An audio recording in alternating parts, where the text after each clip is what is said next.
Hi, I'm Steve Irvin with your top stories from ABC15 Arizona. Developing right now, a manhunt underway after a woman was physically and sexually assaulted, then thrown into the canal. The woman was jogging near Central and Dunlap early Monday morning.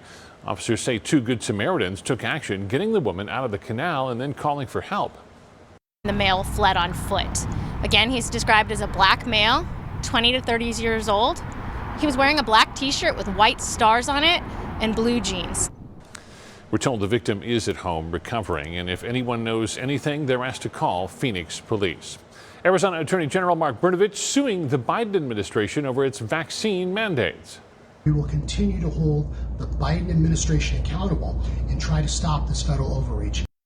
Brnovich says this is the first lawsuit from any state filed against the Biden administration for requiring COVID-19 vaccines.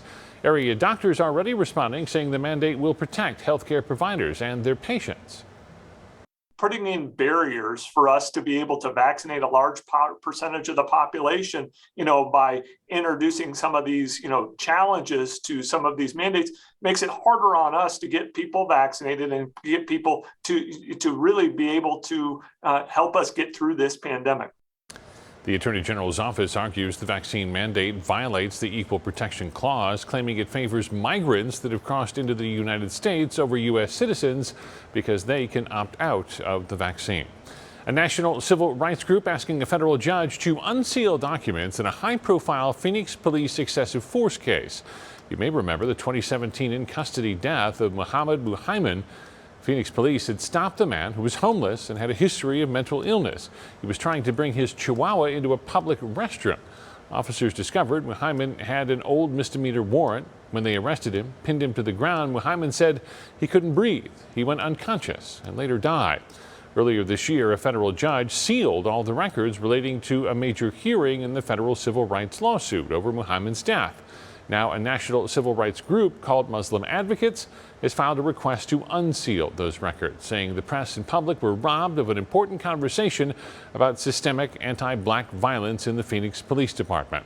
Muslim Advocates also said the previous judge in the case made no clear explanation of what justified hiding the proceedings and documents from the public. Phoenix firefighters still trying to determine what caused an apartment to burst into flames. Officials say it happened Tuesday morning near 48th Street in Warner. 2 units were destroyed.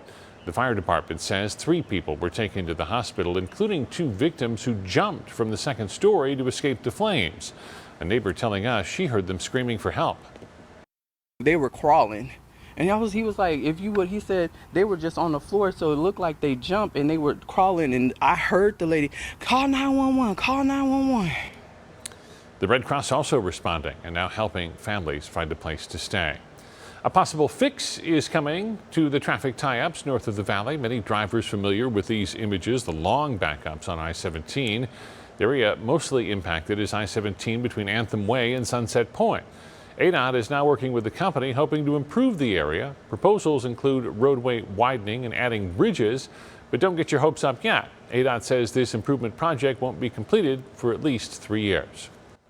I'm Chief Meteorologist Amber Sellens with a look at your forecast and another hot day tomorrow. Once again, we start out in the 80s and end up in the triple digits around lunchtime. Tomorrow going up to 105 around 4 p.m. and still holding on to that triple digit heat until after 7 o'clock tomorrow night. Now, as we take a look at air quality, that continues to stay in the moderate range for the rest of the week. We are not going to have the ozone issues that we had last week because we got a few breezes in the afternoon hours for the next few days, which will help mix that air around, not just here, but across the state as well. Here's a look at tomorrow. Sizzling temperatures along the Colorado River Valley, but Kingman will end up in the 90s. So will Sedona. Flagstaff at 79 and Heber and Show Low in the low 80s for tomorrow. Now here in the valley, we are going to keep dropping these temperatures little by little. So by the time we hit this weekend, we'll finally be back near normal for this time of year with temperatures in the low 100s. For the latest headlines, weather, and traffic, head to abc15.com or download the free ABC15 mobile app. This ABC15 Flash Briefing is sponsored by Sanderson Ford. Straight up.